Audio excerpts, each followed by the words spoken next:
अस्सलाम वालेकुम नाज़रीन, एक नई वीडियो में खुशामदीद। आज की वीडियो में आपके साथ शेयर करूंगी लाहौरी छोले की रेसिपी। बहुत ही आसान और सादा से तरीके से मैंने इनको बनाया। कैसे बनाया जाता है आइए जानते हैं। इसमें सबसे पहले हम लेंगे 1/4 cup cooking oil. Cooking oil लेने के बाद एक मीडियम साइज का प्याज आप लोगे। प्याज लेने के बाद आपने उसको कर लेना है हल्का गुलाबी। प्याज को हम हल्का गुलाबी कर लेंगे, ज़्यादा ब्राउन कलर नहीं हमने इसके ऊपर आने देना। बस हल्का सा जब गुलाबी हो जाएगा तो हम इसके अंदर मज़ीद हम लहसुन का पेस्ट इसके अंदर शामिल करेंगे। अदरक हम इसमें शामिल नहीं करेंगे। गार्लिक का हम जिंजर का हम इसके अंदर इस्तेमाल नहीं करेंगे, सिर्फ गार्लिक पेस्ट ही हम इसके अंदर शामिल करेंगे। 1 टीस्पून, एक छोटा चाय वाला जो चम्मच होता है वो आप इसके अंदर गार्लिक पेस्ट आप इसके अंदर ऐड कर दोगे।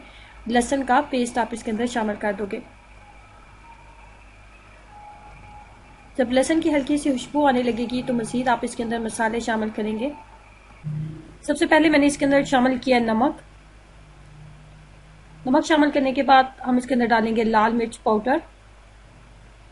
लाल मिर्च पाउडर डालने के बाद आप इसके अंदर डालोगे खुश्क धनिया। खुश्क धनिया का पाउडर था मेरे पास। खुश्क धनिया का पाउडर शामिल करने के बाद हम इसके अंदर डालेंगे ज़ीरा पाउडर। ज़ीरा पाउडर डालने के बाद आप इसके अंदर डालोगे हल्दी। हल्दी शामिल करने के बाद हम इसके अंदर डालेंगे एक मीडियम साइज का मेरे पास टमाटर था और 3 से 4 मेरे पास सब्ज़ मिर्चें थी, बहुत बारीक आप उनको कट कर लोगे। तमाम मसाले को करेंगे बहुत अच्छे तरीके से मिक्स अप और इसको 5 मिनट अच्छे तरीके से भून लेंगे। उसके बाद इसके अंदर डालेंगे सफ़ेद चने। इनको बहुत अच्छे तरीके से पहले मैंने बॉईल कर लिया था। रात को आप चने को डिप कर दे पानी में, उसके बाद सुबह आप इसको सिंपल बॉईल कर लें। सफ़ेद चने डालने के बाद मसाले के साथ इसकी करें अच्छे तरीके से भुनाई, कम से कम 5 से 7 मिनट। उसके बाद थोड़ा सा इसके अंदर पानी शामिल कर दें और इसको कुछ टाइम के लिए दम के ऊपर रख दें ताकि जितने भी प्याज, टमाटर और सब्ज़ मिर्चें आपको नज़र आ रही हैं ये तमाम चीज़ें पानी के साथ बहुत अच्छे तरीके से गल जाएं। सिर्फ आधा कप के करीब ही हम इसके अंदर पानी डालेंगे और इसको ढक्कन के साथ कवर कर देंगे। जब आपको लगे कि पानी मुकम्मल तौर पर खुश्क हो गया और टमाटर और प्याज वगैरह तमाम बहुत अच्छे तरीके से गल चुकी हैं चीज़ें, तो आप इसके अंदर मज़ीद इतना पानी शामिल करेंगे कि जितना आप इसको थिक रखना चाहते हो, जिस हिसाब से आप ग्रेवी रखना चाहते हो उस हिसाब से फिर आप पानी शामिल कर देंगे।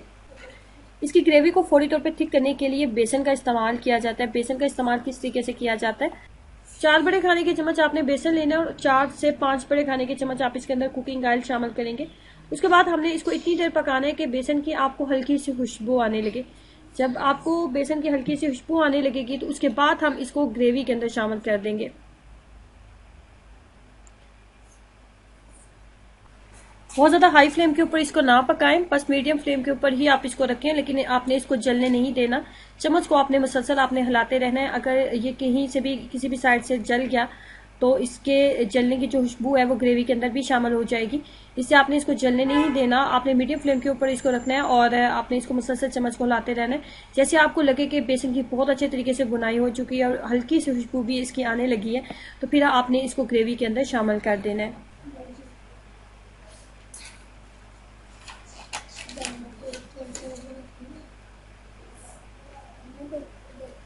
जैसे आप बेसन को इसके अंदर शामिल करोगे आप देखोगे कि आपकी ग्रेवी जो है बहुत ज़्यादा थिक हो गई है।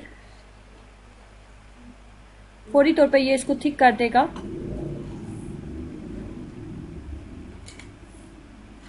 ये खाने में बहुत ही लाजवाब है, आप ज़रूर एक दफ़ा ट्राई कीजिएगा, आपको इनका टेस्ट बहुत ही पसंद आएगा।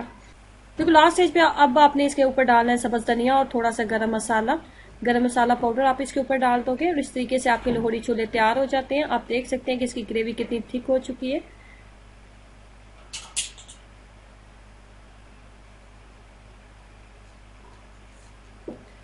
ज़रूर एक दफ़ा ट्राई कीजिएगा और अपना एक्सपीरियंस मेरे साथ ज़रूर शेयर कीजिएगा कि आपको इसका टेस्ट कैसा लगा। वीडियो अच्छी लगी है तो लाइक करना और चैनल को सब्सक्राइब करना मत भूलें। अल्लाह हाफिज़।